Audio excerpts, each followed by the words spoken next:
संपूर्ण भारत में और संपूर्ण विश्व में, संपूर्ण जगत में भगवान कृष्ण का प्रागट्य महोत्सव।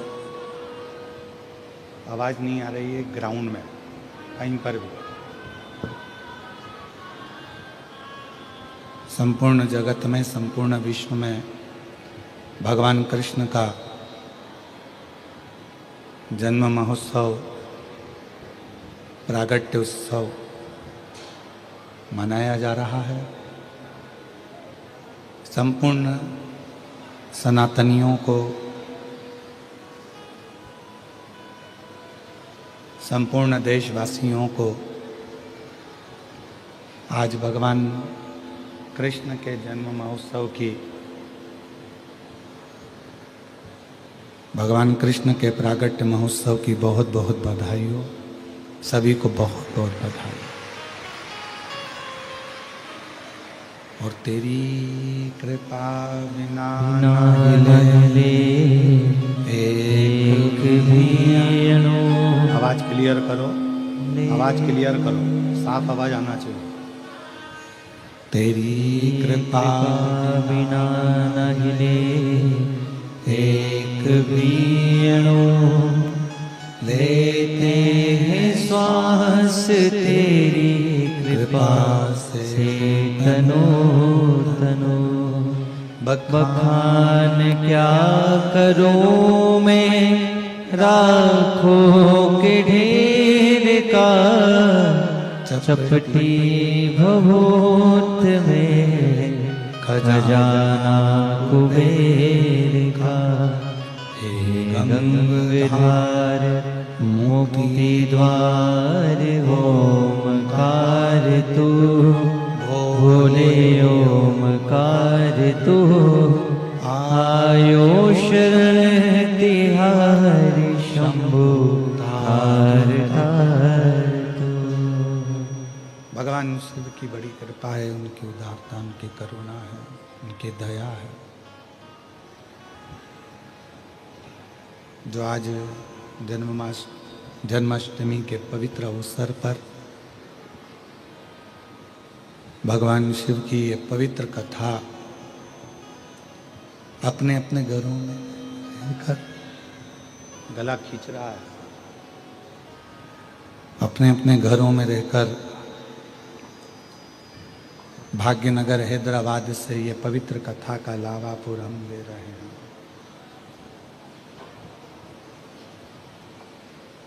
एक आग, दूसरा है सांप और तीसरा है पाप। डीले कम कर दो, आवाज क्लियर कर दो।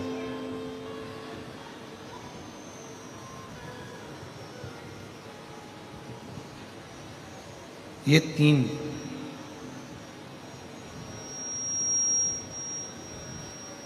आग, पाप और सांप, इन तीनों से जितना बचने का प्रयास करोगे, इन तीनों से जितना बच सकते हो बचने का प्रयास करिए। तीनों से बचने का जितना जितना प्रयास करोगे, जितना जितना प्रयास करोगे, उतना उतना जिंदगी का आनंद ले सकोगे। आग दिख रही है, अग्नि दिख रही है, आग नजर आ रही है, अग्नि नजर आ रही है। उससे थोड़ा दूरी हो जाओ।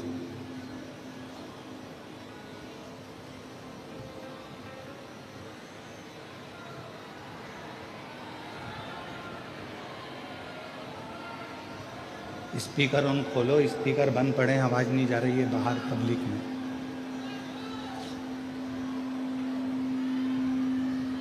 आग, सांप और पाप, इनसे जितनी दूरी, जितना दूरी इनसे बना सकते हैं उतना दूरी बनाने का प्रयास करें।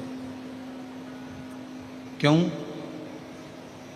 आग भी हमारे शरीर को, हमको जलाने का काम कर देती है। सांप भी अपने जहर से हमको जलाने का काम कर देता है और हमें समाप्त कर देता है। और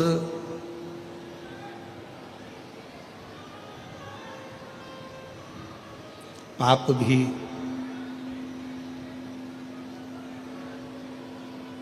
ये पाप का काम भी ऐसा ही है। ये भी हमें नष्ट करने का, समाप्त करने का काम करता है।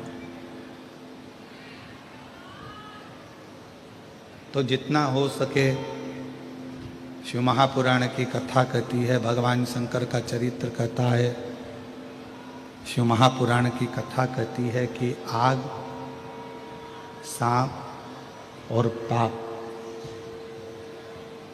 इन तीनों से बचने का प्रयास करिए, तीनों से।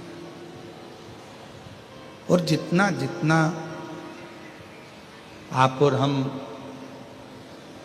पाप कर्म से बचने का प्रयास करेंगे, जितना जितना पाप कर्म से बचेंगे, उतना उतना हमारे जीवन में परमात्मा की प्राप्ति, शिव तत्व की प्राप्ति हमारे जीवन में होना प्रारंभ हो जाएगी। और शंभु शरणे पड़ी मांगू घड़ी रे घड़ी, दुख काटो दया करी ने दर्शन आपो।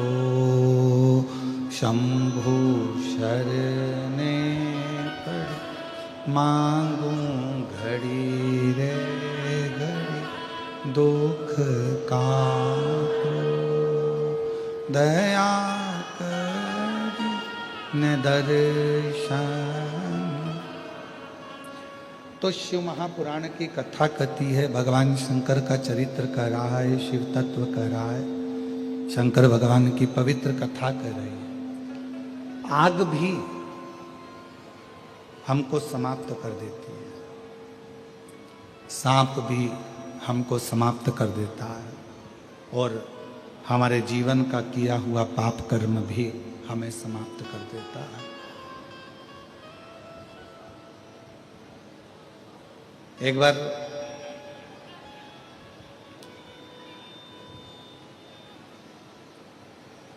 माँ जगत जननी जगदम्बा अम्मा माता पार्वती जी भगवान देवाधिदेव महादेव के साथ में भ्रमण करती करती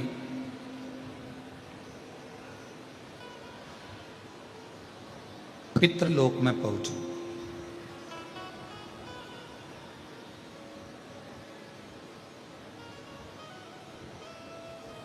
पितृलोक का नजारा जो देखा,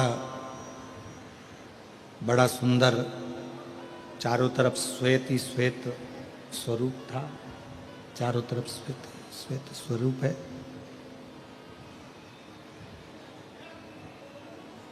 एकदम सुंदर सा नजारा पितृलोक का है, बहुत सुंदर सा।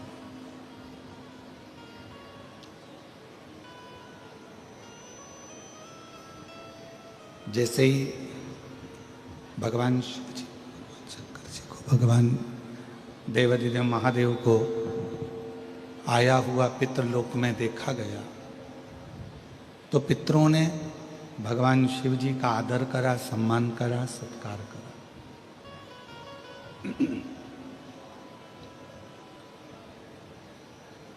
क्यों? क्योंकि पितृ पार्वती जी के नाना जी।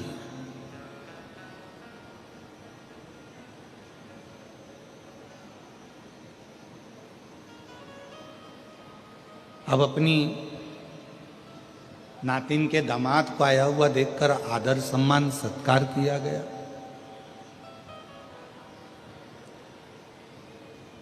पितरों की 3 बेटियां हैं, मेना, धन्या और कला।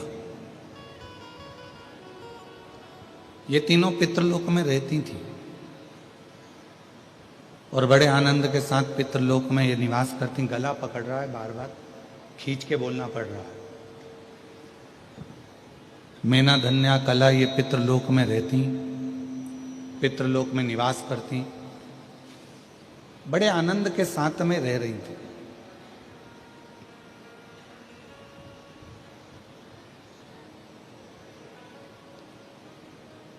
इन तीनों को मालूम पड़ा कि हमारे पितृलोक के नजदीक में सनकादि ऋषि आए हुए हैं। दर्शन का भाव प्रकट हो गया। कुछ मन के संशय थे, उस संशय को समाप्त करने के लिए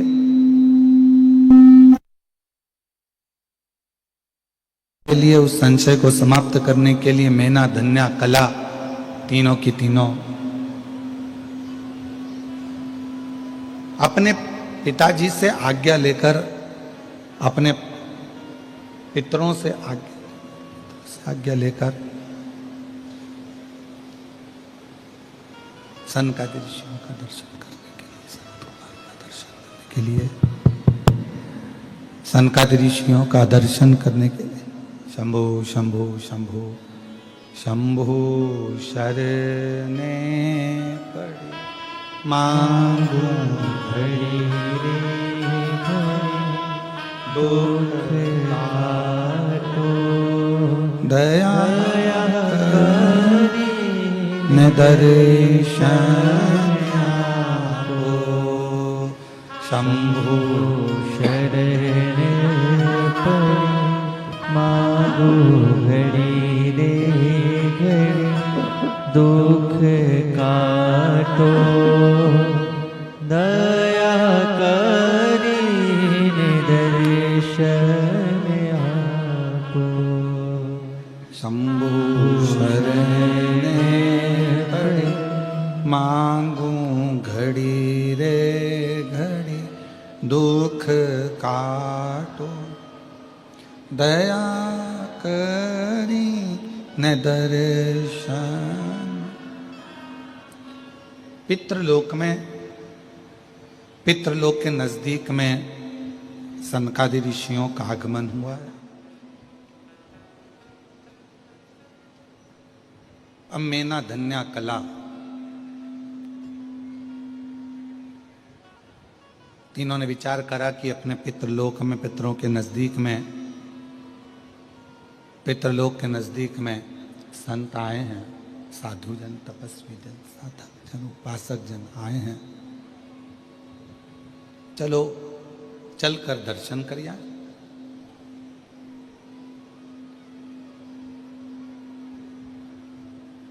शिव महापुराण की कथा कहती है, अपने घर के बच्चों का ये संस्कार होना चाहिए जैसे पितरों के घर के बच्चों का था।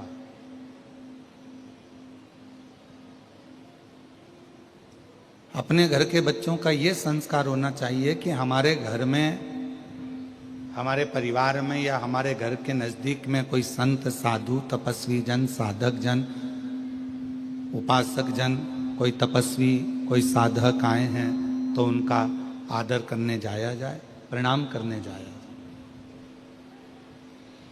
और उसमें सबसे ज्यादा जरूरी है आपका संतों के प्रति, साधुओं के प्रति, तपस्वियों के प्रति, साधकों के प्रति, उपासकों के प्रति, भक्तों के प्रति भाव प्रकट कर।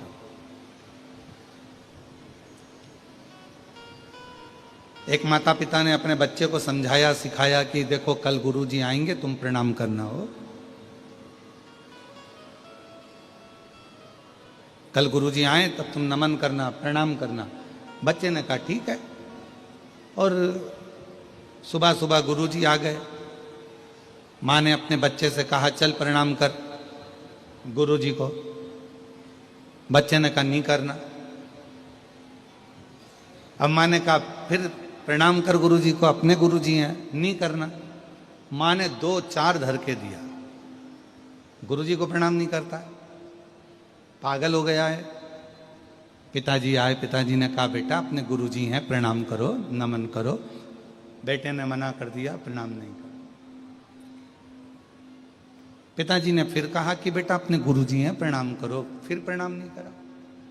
पिताजी को गुस्सा आया, उन्होंने भी 2-4 धर दिया।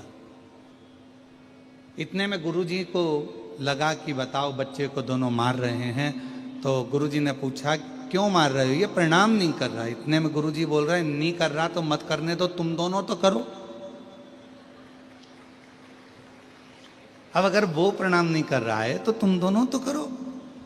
और जैसे ही माता पिता ने झुककर प्रणाम करा, बच्चे ने अपने माँ बाप को झुकता हुआ देखा तो बेटे ने भी साष्टांग दंडवत कर दिया। बच्चे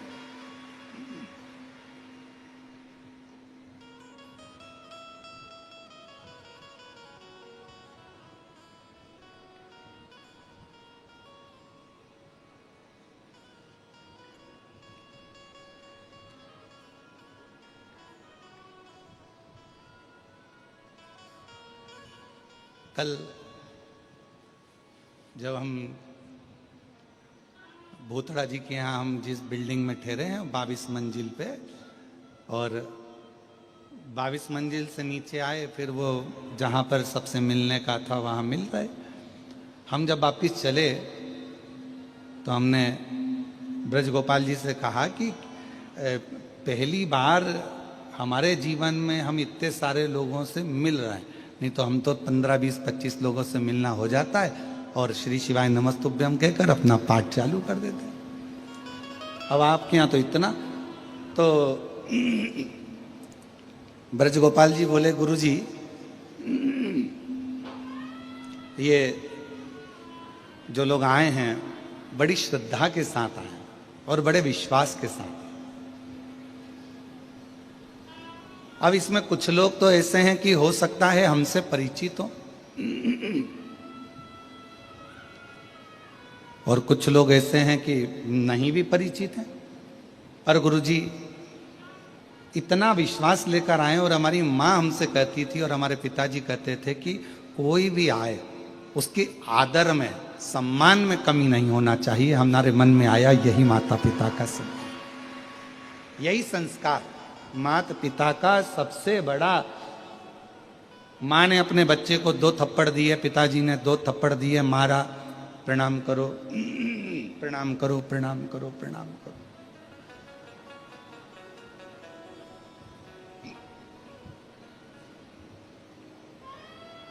और बच्चा प्रणाम नहीं करता। गुरुजी ने कहा कि तुम दोनों ही प्रणाम करो, और जैसे ही दोनों झुककर जैसे ही दोनों ने झुककर प्रणाम किया, प्रणाम करते से ही बच्चे ने साष्टांग दंडवत कर लिया। कारण एक माता पिता ऐसे होते हैं, एक माता पिता ऐसे होते हैं जो अपने बच्चों में अपने संस्कार देते हैं, और वो बहुत जरूरी है। हमारा आप सबसे निवेदन है, हैदराबाद के जितने शिव भक्त यहाँ कथा में बैठे हैं, 1 पंडाल, 2 पंडाल, 3 पंडाल, 4 पंडाल, 5 पंडाल, 6 पंडाल, और जितने बाहर बैठे हुए हैं, सबसे निवेदन है। और जितने आस्था चैनल पर कथा सुन रहे हैं, आपसे भी निवेदन है, फेसबुक यूट्यूब पर जो कथा सुन रहे हैं उनसे भी निवेदन है कि आपसे एक निवेदन है कि आप सब कुछ दो, अपने बच्चों को प्रॉपर्टी दो, अपने बच्चों को धन दो, दौलत दो, संपदा दो, अपने बच्चों को सब कुछ दीजिए। पर निवेदन है अपने बच्चों को प्रॉपर्टी दो, धन दो, दौलत दो, मकान दो, सत्ता दो, वैभव दो, सब कुछ दो, पर एक निवेदन है कि अपने बच्चों को अच्छा संस्कार जरूर देने का प्रयास करो, जिन संस्कार के बल पर आपका जीवन आगे चलकर सार्थक हो, आगे चलकर सार्थक। कि शंभु शरणे पड़ी मांगू घड़ी रे घड़ी, दुख काटो दया करी निदर्शन आपको। शंभु शरणे पड़े मांगूं घड़ी रे घड़ी दुख काटो दया करीने दर्शन आपो शंभु शरणे पड़े मांगूं घड़ी रे घड़ी दुख काटो दया करीने दर्शन आपो। तो अपने बच्चों को सब कुछ दो, प्रॉपर्टी दो, दौलत दो, धन दो, संपदा दो, गाड़ी दो, बंगला दो, तुम्हारा मन पड़े जो जो दो, पर इतना याद रखो कि अपने बच्चों को एक संस्कार भी जरूर दीजिए। संस्कार का होना बहुत जरूरी है। यदि बच्चों में संस्कार नहीं होंगे तो आने वाला समय श्रेष्ठ नहीं होगा। आने वाला समय श्रेष्ठ नहीं होगा। संस्कार का देना बहुत जरूरी है। संस्कार हो बच्चों में तो वो श्रेष्ठता बन जाती है। संस्कार का होना जरूरी। और जितने जितने जीवन में आप श्रेष्ठ संस्कार दे सकते हैं, और हमारा तो निवेदन है, जिस घर में माता पिता का आदर होता है, जिस घर में माता पिता का सम्मान होता है, जिस घर में माँ बाप की इज्जत होती है, जिस घर में बुजुर्गों का सम्मान होता है, जिस घर में बड़ों का आदर होता है, उस घर में कभी संपदा की, लक्ष्मी की कमी नहीं आती है। संपदा बढ़ती चली, संपदा बढ़ती चली जाती। बस आप जितना आदर कर सकते हो, जितना सम्मान कर सकते हो, जितना आदर कर सकते हो वो करो। शिव महापुराण की कथा कहती है, भगवान शंकर का चरित्र कहता है, शिव तत्व कहता है, शंकर भगवान की पवित्र कथा कहती है।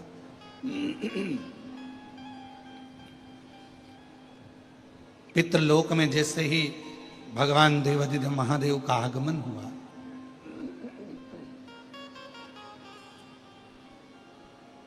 और पितृलोक में जैसे ही महादेव का, भगवान शिव का आगमन होता है, सारे की सारे पितृ खड़े होकर शिव जी का आदर करते हैं, सम्मान करते हैं।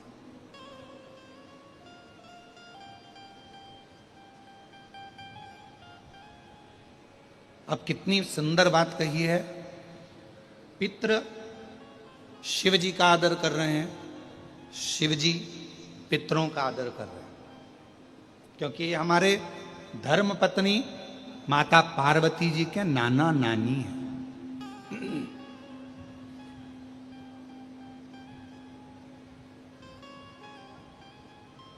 खूब आदर किया,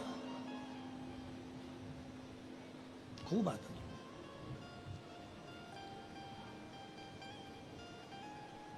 जब पितृलोक से भगवान शंकर जाने लगे, थोड़ा सावधानी से कथा सुनिएगा, बड़ी सुंदर कथा है और ना जाने कितने कितने लोगों का कल्याण करने वाली है पवित्र कथा, कितने जीवों का कल्याण करने वाली यह अविरल कथा।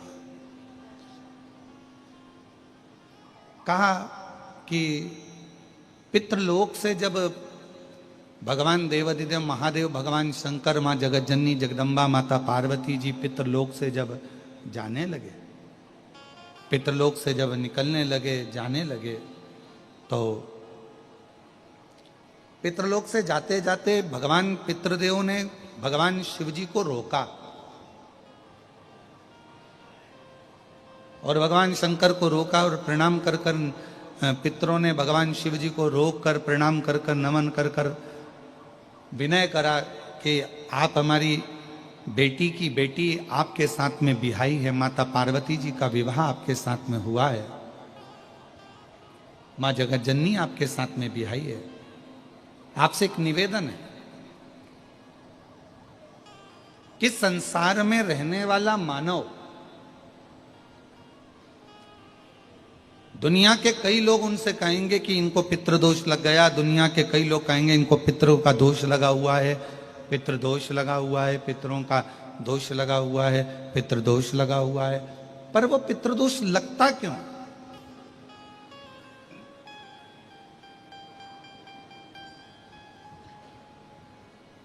पितृदोष लगने का कारण है क्या? आपने अपने गए हुए पूर्वजों के लिए तर्पण भी करा, पिंडदान भी करा, तिलांजलि भी दी, ब्राह्मण का भोजन भी कराया, सब कुछ करा जो आपसे बन सकता था, आपने सब कुछ करा, सब कुछ। फिर पितृदोष कैसे लग गया? फिर पितरों का दोष कैसे लग सकता है? तो पितरों ने तुरंत भगवान देवादिदेव महादेव से कहा कि संसार सागर में माता पिता के रहते हुए उनका आदर ना कर पाना, या माता पिता को जब प्यास लगी उस समय पर जल प्राप्त ना हो पाना, या किसी न किसी रूप में माता पिता के पूर्वजों के आदर से वंचित रह जाना, फिर माता पिता के चले जाने के बाद, बुजुर्गों के चले जाने के बाद वो दोष घर में लग जाना पितृदोष की संज्ञा में आता। और पितृदोष के 4 लक्षण सबसे प्रबल हैं। ये कोई भी अनुभव कर सकता है पितृदोष के 4 लक्षण में। पहला लक्षण है 1 रुपया कमाओ, 1.25 रुपए खर्च हो रहे हैं, समझ लेना पितरों का दोष है। दूसरे नंबर का, एक व्यक्ति घर में बीमार है, ठीक हुआ, दूसरा बीमार पड़ गया, तीसरा ठीक हुआ, चौथा बीमार पड़ गया, घर में कोई ना कोई निरंतर बीमार पड़ा हुआ है, दवाई गोली लगी रही है, समझ लो पितरों का दोष है। तीसरे नंबर पर आप कोई पूजन की थाली लगाए, किसी को भोजन देने जा रहे थे, किसी को पानी देने जा रहे थे, किसी को भोजन का कोई नाश्ता देने जा रहे थे, और आपकी ट्रे में से, आपकी थाली में से, आपके हाथ से अगर कोई भरा हुआ पात्र पानी का गिर गया, नाश्ते का गिर गया, थाली गिर गई, कोई दूध का गिलास गिर गया, कोई सामग्री गिर गई, कोई पूजन की थाली तुम्हारे हाथ में है और पूजन की थाली में से मालूम पड़े कोई सामान गिर गया नीचे, समझ लो कि पितृ का दोष है। और चौथे नंबर पर पितरों का दोष का वर्णन किया गया, घर में जितने सदस्य रह रहे हैं, अगर वो किसी न किसी रूप में एक दूसरे पर चिढ़कर बोल रहे हैं, क्रोध कर कर बोल रहे हैं। प्रश्न बहुत छोटा सा है, पत्नी ने कुछ कहा, उसका उत्तर पति ने चिढ़कर दिया, पति ने कुछ कहा, पत्नी ने चिढ़कर उत्तर दिया, बच्चों ने कुछ कहा, माँ बाप ने चिढ़कर उत्तर दिया, माँ बाप कुछ बोले, बच्चे चिढ़कर उत्तर दिए, समझ लेना कि कहीं ना कहीं पितरों का दोष। तो भगवान पितृदेव ने अपने दामाद से, भगवान देवादिदेव महादेव से कहा कि संसार सागर में हो सकता है कि संसार सागर में मनुष्य रहता है, मानव रहता है, और उससे गलतियां हो जाती है। तो पितृदोष अगर संसार के लोगों को लगे तो हमारा एक निवेदन है, आप जाते जाते वर दीजिए कि ये पितरों की शांति आपकी आराधना से पूर्ण हो जाए, बस इतना वर दे दीजिए। शिव जी उस समय पर मौन हो गए। भगवान देवादिदेव महादेव एकदम मौन। पार्वती जी ने शिव जी से कहा, आप हमारे नाना जी को वर नहीं देंगे? आप हमारे नाना नानी को वर नहीं देंगे? इन पितरों को और पितराणी को आप वर नहीं देंगे? शिव जी ने वर दिया मां पार्वती जी के नाना जी को और अपने नाना ससुर को, हे पितृदेव,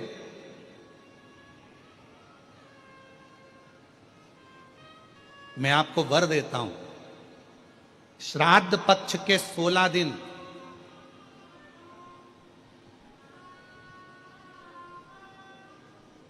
यदि संसार का कोई मनुष्य बेल दूध का प्रयोग करता है, बेल दूध से मतलब होता है बेलपत्र के ये मध्य भाग जो होता है, बेलपत्री की जो नीचे की 2 पत्तियां जो होती है, ये 2 पत्तियां जो बेलपत्री की होती है, इस बेलपत्री की दोनों पत्तियों को शिवलिंग पर जब आप रखते हैं, शिवलिंग पर रखने के बाद में आपके हाथ में जो कटोरी में दूध है, वो दूध इन दोनों पत्तियों पर, ये पितरों के भाव से, पितृ पितराणी के भाव से, आप दोनों पत्तियों पर बेल दूध को अगर समर्पित कर रहे हैं, बेलपत्र समर्पित करने के बाद थोड़ी सी कटोरी में अगर गौमाता का दूध है और ये दोनों पत्तियों पर अगर आप अपने गोत्र से दूध चढ़ा रहे हैं, तो संसार में ऐसा कोई व्यक्ति नहीं है जिसके ऊपर पितृदोष लग जाए, पितृदोष समाप्त होकर ही रहता है।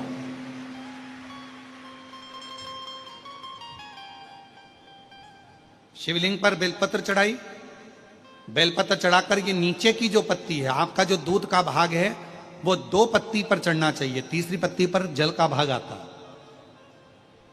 2 पत्ती पर आपका दूध का भाग रहे।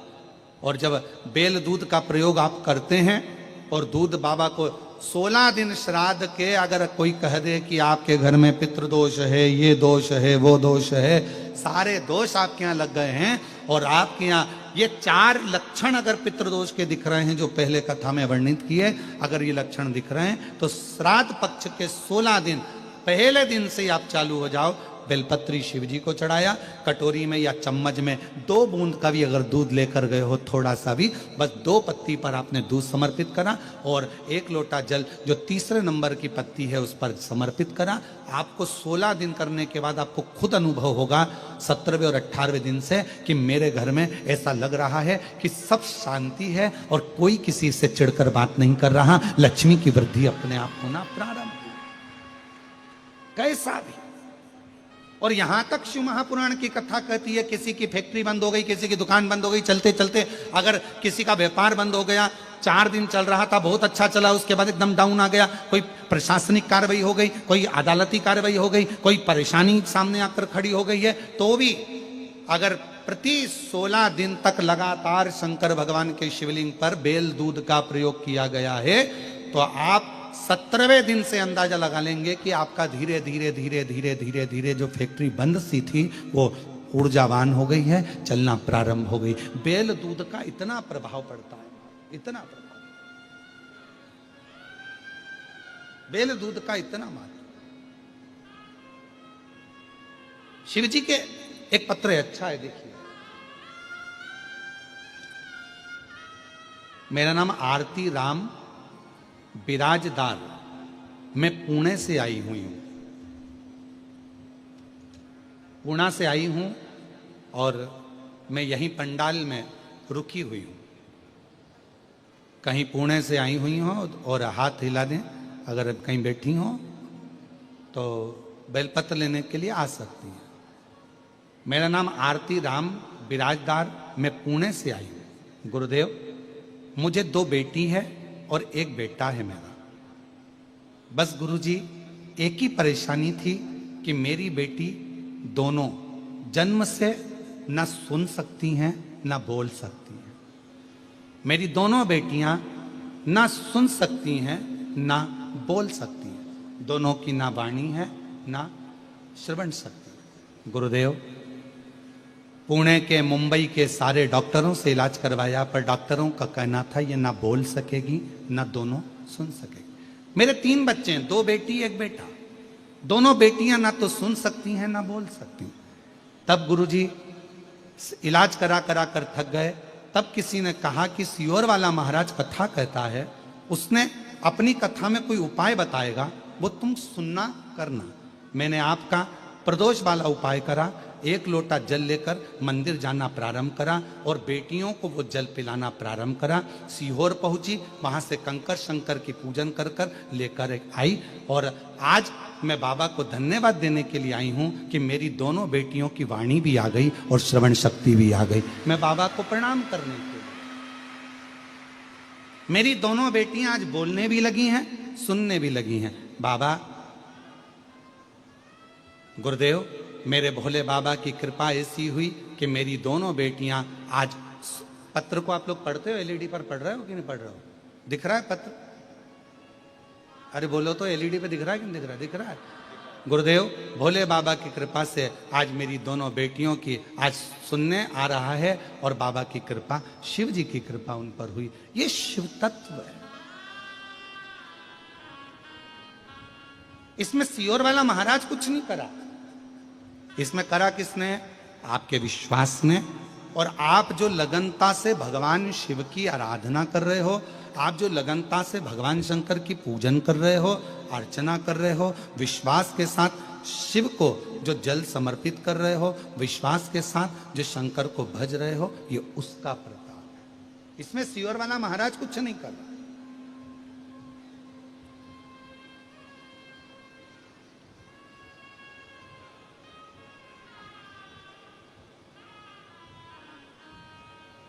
और शंभु शरणे पड़ी मांगू घड़ी रे दुख काटो दया करीने दर्शन आपको शंभु शरण पड़ी मांगू घड़ी घड़ी दुख काटो दया करीने दर्शन आपको। शिव शिव है, शंकर शंकर। पितरों ने हाथ जोड़कर कहा, भगवान देव अधिदेव महादेव भगवान शिव जी से प्रार्थना करी, निवेदन किया। संसार का मनुष्य, दुनिया के लोग कहें कि ये पितृ दोष है, पर उस दोष से आपकी पूजन आराधना से वो दोष मुक्त हो जा, दोष मुक्त।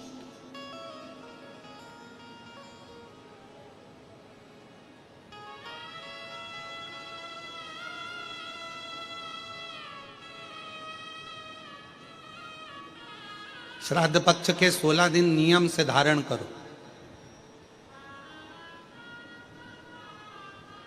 और मेरा उन बेटियों से भी निवेदन है, उन माताओं से भी निवेदन। हम हमेशा अपनी कथा में एक बात कहते हैं, आज फिर कहते हैं, कथा में आने से पहले भी हम शिव जी से प्रार्थना करते हैं और कथा की व्यासपीठ से भी प्रार्थना करते हैं और यहां से जाने के बाद भी प्रार्थना करते हैं। आप भूतड़ा परिवार से पूछो ना, हम इनके परिवार के लोग अगर कक्ष में हैं, फ्लैट में ऊपर भी हैं, तो हम इन लोगों से मिलते नहीं, हम हमारे कमरे में से बाहर नहीं निकलते। हमारा भजन, मंत्र जाप, माला जाप और हमारी शिव की भक्ति।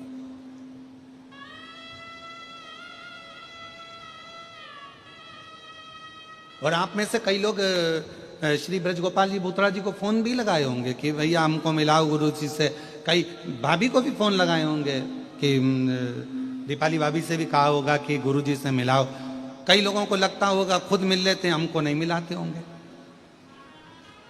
पर सत्यता तो यह है कि हम हमारे कमरे से निकलते नहीं। हमारा भजन, हमारे बाबा की पूजन आराधना, हमारा मंत्र जाप, नाम जाप, स्मरण, बस शिव भक्ति। तो हमारा तो उन बेटियों से भी निवेदन, उन जीजियों से, हम जब भी कथा में आते हैं, हम दो बातें भगवान से कहकर आते हैं। हे प्रभु भोलेनाथ, शंभुनाथ, त्रिकालदर्शी, कैलाशी, अविनाशी, हे शिव, इतनी कृपा करना, किसी माँ की, किसी स्त्री की, किसी नारी की गोद कभी खाली मत रखना और किसी पुरुष की जेब कभी खाली मत रखना। स्त्री की गोद खाली रहती है तो उसको सुनना पड़ता है और पुरुष की जेब खाली रहती है तो उसको सुनना पड़ता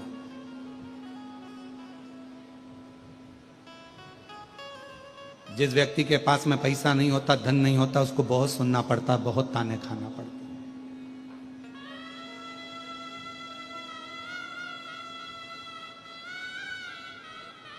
और जिस नारी के संतान नहीं होती, संतान का सुख नहीं होता, उसको भी एक पत्र है, देखिए,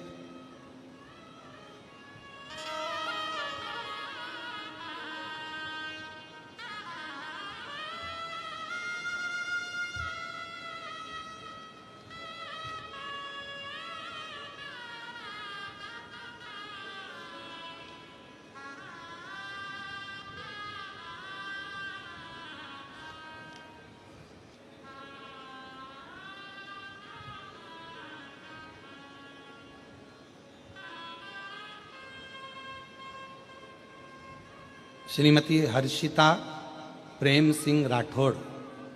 पता, मैं हर्षिता राठौड़ तेलंगाना से निजामाबाद से आई हूँ। कहीं बैठी हो तो हाथ हिला सकती हैं। बच्चा आया है साथ में, ले आओ, आ जाइए, बच्चे को भी ले आओ, ले आओ। निजामाबाद से आई हूँ। मेरी शादी को कई साल निकल गए थे पर संतान का सुख नहीं था।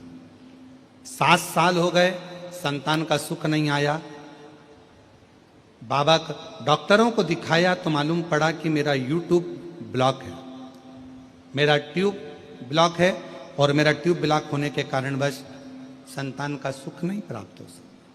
हैदराबाद के बड़े बड़े हॉस्पिटल में जांचें कराई गई, बताया गया, पर संतान का सुख नहीं आया। गुरुदेव, फिर ऑपरेशन का बोला गया जिसमें पैसे लाखों रुपए लगना थे, पर इतना अरेंजमेंट होना कठिन था। तब घर वालों को किसी ने बताया कि पशुपतिनाथ का व्रत करो, और पशुपतिनाथ का व्रत करते ही मुझे गर्भ ठहर गया, और बाबा की कृपा से, शिव की कृपा से 8/8/2024 को 7 साल के बाद मेरे बाबा ने मुझे पुत्र रत्न की प्राप्ति कराई। मैं बाबा को यहां धन्यवाद देने के लिए आया हूं, शिव को मैं प्रणाम करने के लिए आया हूं।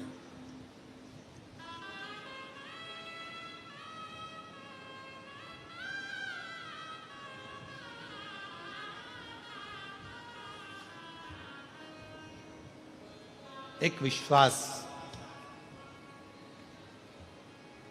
एक भरोसा, एक दृढ़ता शिव के करीब में लेकर जाती है, शंकर भगवान के पास।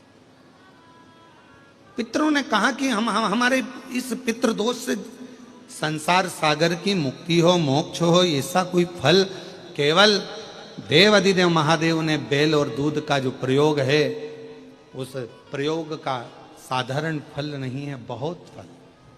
और श्राद्ध पक्ष में मेरी जीजियों से निवेदन है, मेरी बेटियों से, मेरी माताओं से, अगर तुम्हारे घर में 25 साल तक भी औलाद नहीं हुई, 20 साल हो गए, 25 साल हो गए, 30 साल हो गए, 28 साल हो गए, 15 साल भी हो गए, 10 साल भी हो गए, और संतान का सुख नहीं है, तो श्राद्ध पक्ष में प्रतिदिन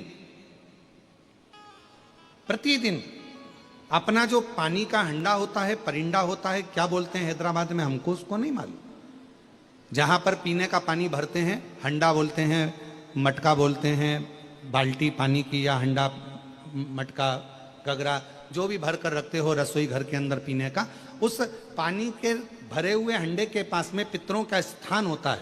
वो पितरों के स्थान के पास में कटोरी में थोड़ा सा दूध रखिए, एक बेलपत्र रखिए, और वो बेलपत्र और दूध को आप प्रतिदिन 16 दिन तक लगातार शिव जी को रोज रखो, रोज समर्पित करना प्रारंभ करो। बस बेलपत्र शिवलिंग के ऊपर और दूध जहां अशोक सुंदरी का स्थान है, आपको मालूम होगा,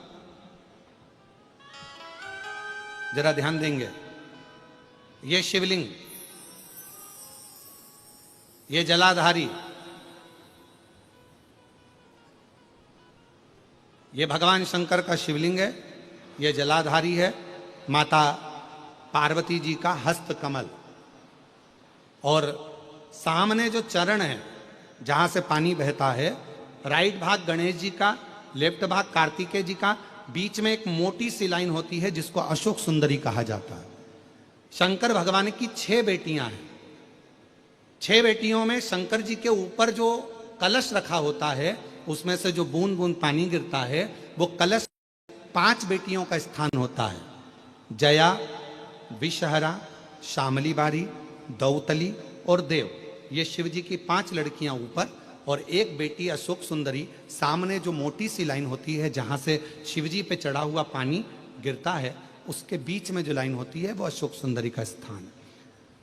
तो जिसके यहां संतान का यदि सुख नहीं है, तो 16 दिन एक प्रयास करें, तुम रुकेश्वर महादेव का नाम लेकर, तुम रुकेश्वर महादेव का नाम लेकर शंकर जी के ऊपर तो चढ़ाएं बेलपत्र, जो तुमने परिंडे के पास, हंडे के पास रात्रि को रखा है, 16 दिन के रोज एक बार रखो और रोज एक बार चढ़ाओ।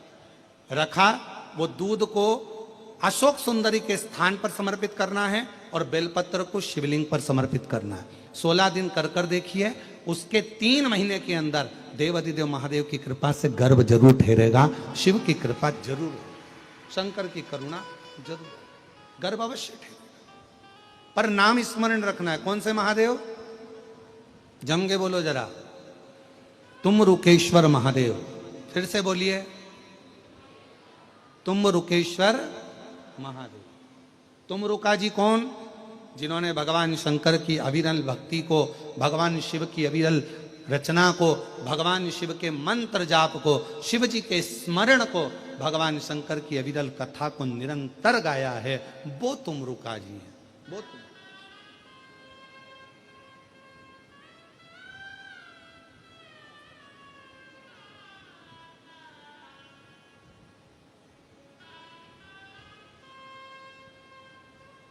और लगन लगी त्रिपुरारी से, मैं उनकी हो गई।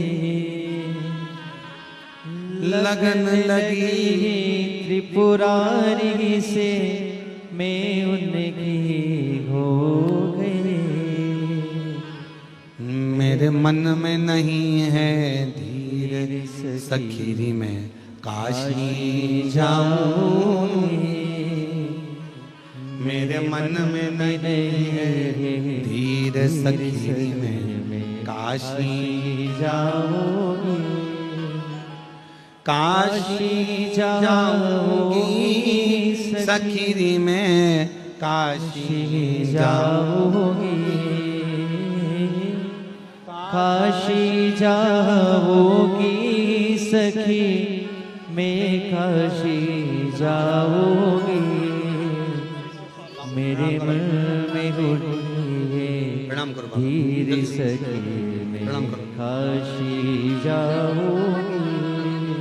शंभो मेरे मन में नहीं है धीर सखी, मैं काशी जाओगी। काशी जाओगी सखी, मैं काशी जाओगी। काशी जाओगी सखी, मैं काशी जाओगी। मेरे मन में उठे पीर सखी, मैं काशी जाओगी। वो पूना वाली जो दीदी का पत्र पढ़ा था, इनकी बहन है और तीनों ही बच्चों को सुनाई भी नहीं देता था, बोल भी नहीं पाते थे, पर बाबा की कृपा से दोनों लड़कियों ने बोलना और सुनना चालू कर दिया और अब बेटे को भी धीरे धीरे सुनाई देना प्रारंभ हो गया। एक बार जोरदार ताली बजाकर साथ में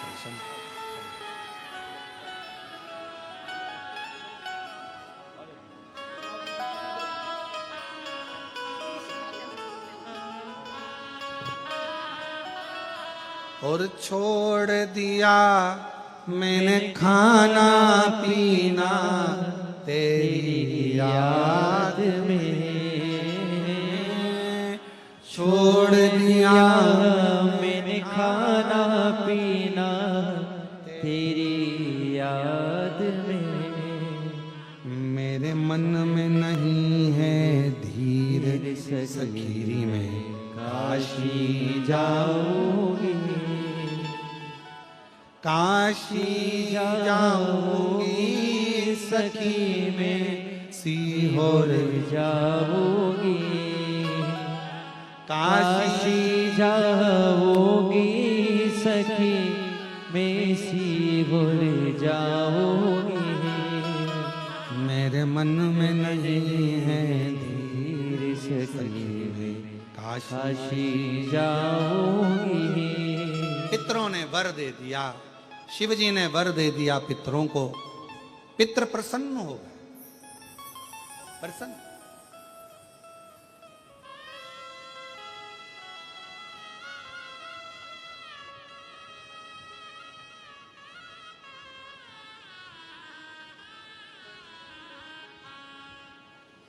कहते हैं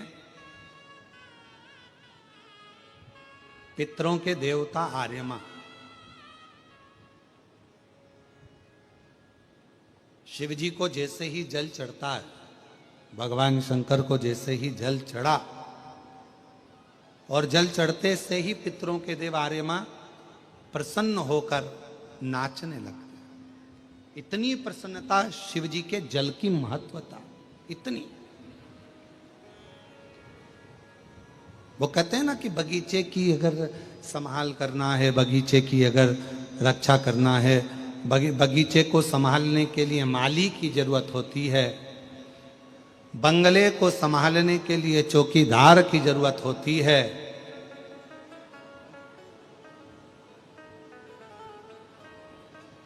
और अपनी जिंदगी को संवारने के लिए एक लोटे जल की जरूरत होती है। एक लोटे।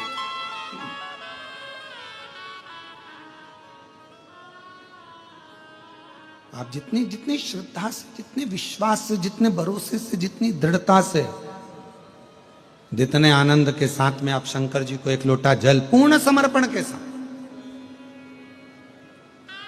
पूर्ण समर्पण के साथ,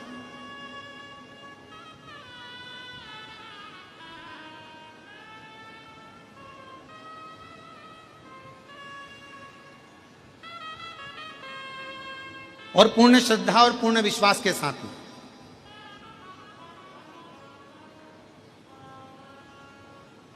पितरों की 3 बेटियां मेना, धन्या, कला,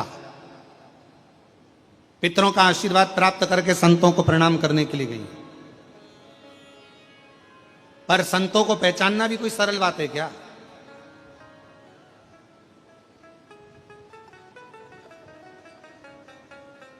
एक सच्चा संत, एक सच्चा साधु, एक सच्चा तपस्वी, साधक, उपासक, एक श्रेष्ठ ब्राह्मण, एक संत, एक साधु, एक तपस्वी, एक सच्चा भक्त अपने मुख से कभी भी तुमने ज्यादा दिया तो ठीक, कम दिया तो ठीक, कैसा दिया तो ठीक, सच्चा यदि एक ब्राह्मण होगा, सच्चा यदि एक संत होगा, सच्चा यदि एक साधक होगा, सच्चा यदि एक साधक होगा, तपस्वी होगा, साधु होगा, तो वो कभी भी तुम्हारे कम देने पर या ज्यादा देने पर ऐसा नहीं कि तुमने ज्यादा दे दिया तो ज्यादा वर प्रदान कर दिया, कम दिया तो कम वर प्रदान कर दिया। ना ना ना, सच्चा साधु, सच्चा सन्यासी, तपस्वी, साधक, उपासक, ब्राह्मण कभी कम और ज्यादा से रुष्ट नहीं होता।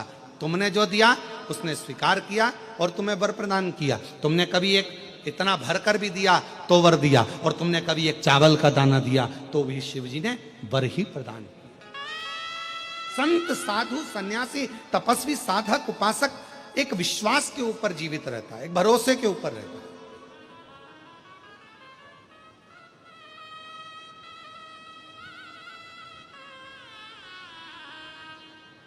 आज के जमाने में लोग ब्राह्मण की बहुत ज्यादा हंसी उड़ाते हैं, कहते हैं ब्राह्मण को तो धन की जरूरत होती है, ब्राह्मण को संपदा की जरूरत होती है। ना ना, ब्राह्मण को मान और सम्मान की जरूरत होती है। आप जितना आदर दे सकते हो, सम्मान दे सकते हो, सत्कार दे सकते हो, राम नाम, कृष्ण नाम, शिव नाम, भगवान की अविरल भक्ति दे सकते हो, उतना दीजिए।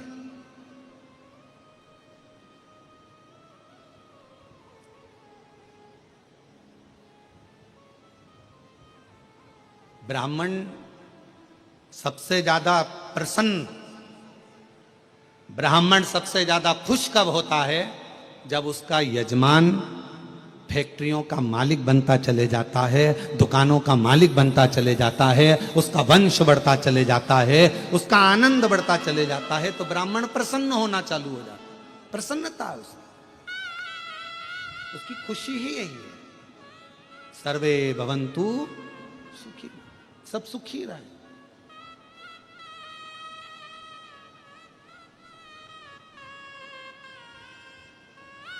तो मेना, धन्या, कला तीनों ने विचार करा, चलो अपन संतों का दर्शन करते हैं। चलते हैं संतों का दर्शन करने के लिए तीनों चली। चलते चलते अब सनकादि ऋषियों को पहचान नहीं पाई। जहां सनत कुमार जी बैठे थे तब साधना में लगे हुए थे, सनत कुमार जी तब साधना में लगे थे। वहीं से मेना निकल गई, वहीं से धन्या निकल गई, वहीं से कला निकल गई, और जैसे ही निकल कर गई उनके लहंगे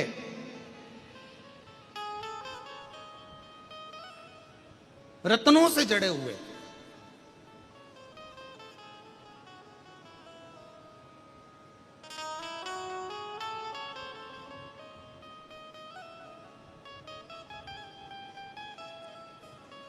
मेना, धन्या, कला के लहंगे रत्नों से जड़े हुए थे, रत्नों से।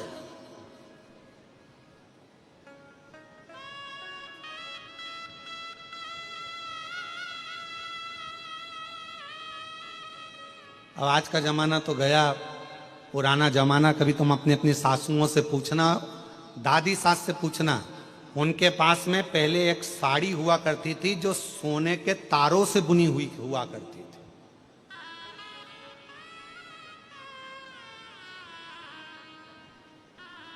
सोने और चांदी के तारों से असली मोती से, असली नग से लहंगे और साड़ियां गुथा हुआ करते थे। मैना धन्या कला तीनों जा रही थी, उनके लहंगे की चोट सनत कुमार की जंघा पर आ गई, क्योंकि निकल कर जा रही थी और बेटे तप में लीन थे। इनको लगा कि ये तो बाल्यावस्था वाले बच्चे दिखते हैं, छोटे दिखते हैं, ये समझ नहीं पाई और उनको चोट लग गई। इतने में सनत कुमार को क्रोध आ गया और सनत कुमार जी उठकर तुरंत खड़े होकर बोले, ए मैना धन्या कला पितरों की 3 बेटियों, तुमने एक संत का अपमान करा है और हम तुम्हें श्राप देते हैं कि मृत्यु लोक में तुम्हें जन्म लेना पड़ेगा। तीनों रोने लगी, आंखों से आंसू बहने लगे कि हमें पितृलोक छोड़कर मृत्यु लोक में आना पड़ेगा।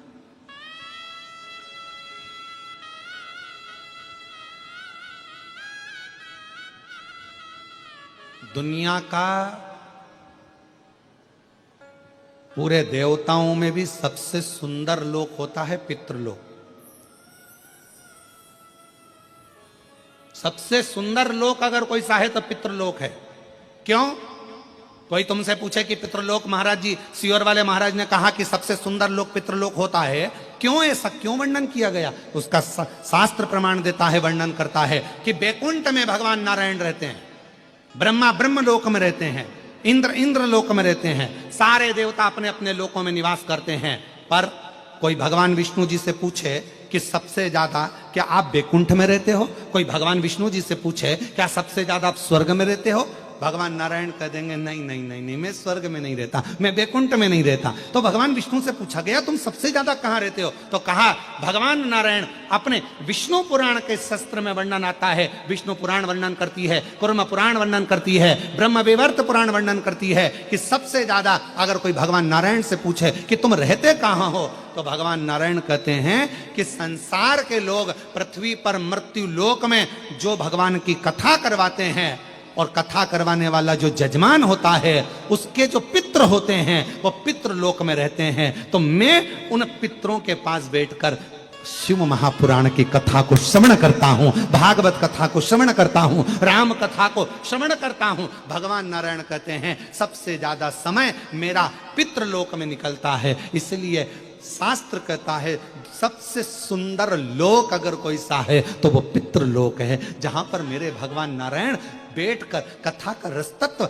जैसे आज ये भूतड़ा परिवार कथा करा रहा है, श्री ब्रजगोपाल जी भूतड़ा जी के इस परिवार ने कथा कराई। अब ब्रजगोपाल जी भूतड़ा जी कथा करा रहे हैं, इनके परदादा के भी परदादा 71 पीढ़ियों को जो पितृलोक में विराजमान है। आप कथा यहाँ शमशाबाद की भूमि पर बैठकर सुन रहे हो, पंडाल में बैठकर सुन रहे हो, पर जितने भी शिव भक्त इस कथा को पंडाल में बैठकर सुन रहे हैं, इन सब के पितृलोक में बैठकर शिव महापुराण की कथा को सुन रहे हैं और उनके साथ भगवान नारायण बैठे हुए।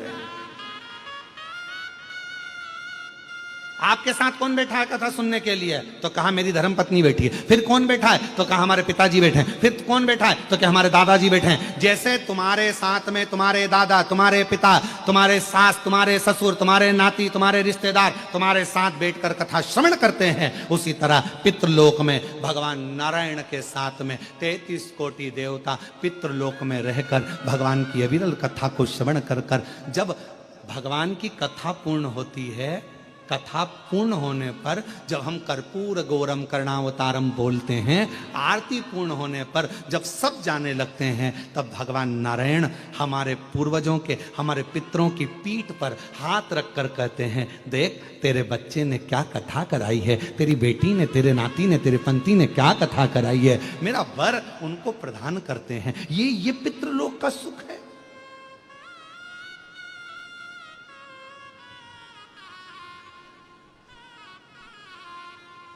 ये कथा तो चल रही है यहाँ हैदराबाद में।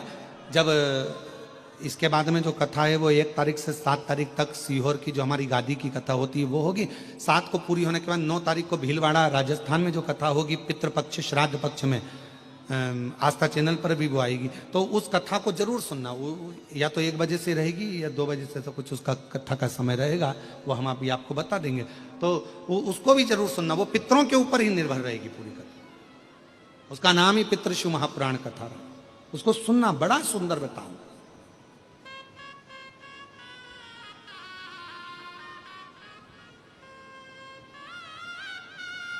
अब कितने आप लोग बैठे हो, लाखों की संख्या में विराजमान हो।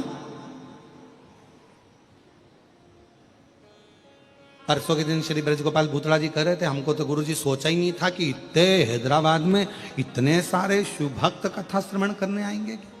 इतना हमने कभी नहीं सोचा था गुरुजी। तो हम ब्रजगोपाल भैया से कहेंगे कि आपके भीतर विराजमान शिव भक्ति है और ये शिव भक्तों का मेला है। ये तो बाबा की कृपा है जो ये सब शिव कथा को श्रवण करने के लिए, ये शिव भक्ति है।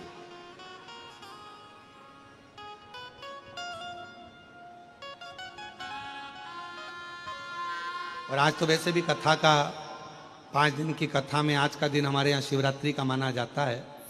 7 दिन की कथा में छठा दिन शिवरात्रि का माना जाता है।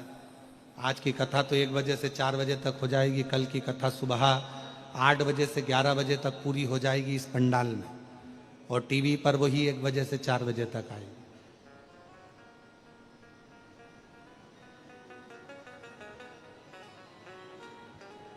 रसतत्व ग्रहण करो। पितृलोक बड़ा सुंदर लोक है, बड़ा सुंदर।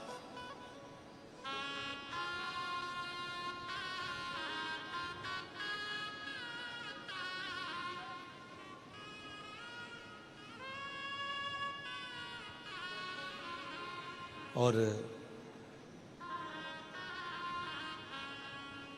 मैना धन्या कला तीनों को श्राप लगा, रो रही हैं, आंखों से आंसू बह रहा, जल गया, ध्यान गया।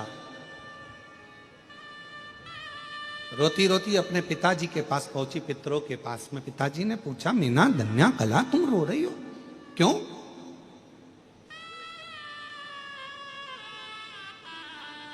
तुम्हारे रोने का कारण क्या है? क्यों रो रही हो? किस लिए रो रही हो? तुम्हारी आंख में आंसू क्यों है?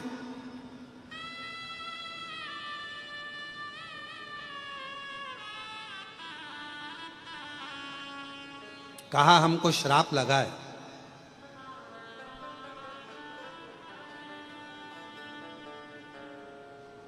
और सनत कुमारों ने श्राप दिया। पितरों को बड़ा आश्चर्य लगा कि हमारी बेटियां तो प्रणाम करने के लिए गई थी, और हमारी बेटियां जब प्रणाम करने के लिए संतों को गई थी, ऋषिवर को गई थी, और उनको श्राप लग गया, तो ये तो बड़ा विचित्र बात हो गया। कभी कभी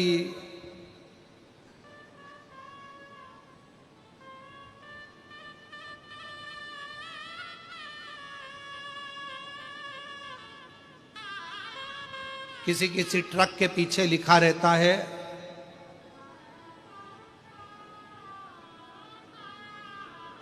बुरी नजर वाले तेरा मुंह काला। और फिर किसी ट्रक के पीछे लिखा रहता है, नेकी कर दरिया में डाल। और फिर किसी ट्रक के पीछे लिखा रहता है कि नेकी कर जूता खा।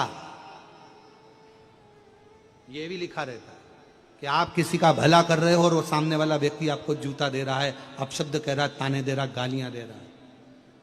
तो हमने कई बार ये बात पढ़ी, तो पढ़कर हमने उसी समय पर बोला भी कि देखो दुनिया कितनी विचित्र है। ये लिख रही है कि नेकी करा, हमने अच्छा काम किया, और उसने हमको पलट कर जवाब दिया, गाली दी, आड़ा टेढ़ा बोला, ऐसा बोला, वैसा बोला। पर शिव पुराण कहती है ऐसा नहीं है। आप नेकी करते चलो, अच्छा कर्म करते चलो, अच्छा कार्य करते चलो।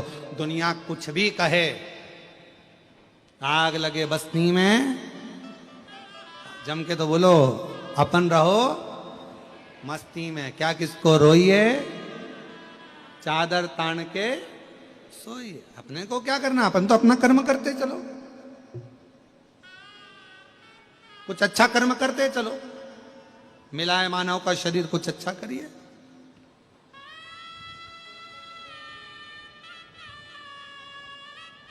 और मैंने तेरे ही भरोसे बाबा, तेरे ही भरोसे हवा बिच उड़ती जाएगी।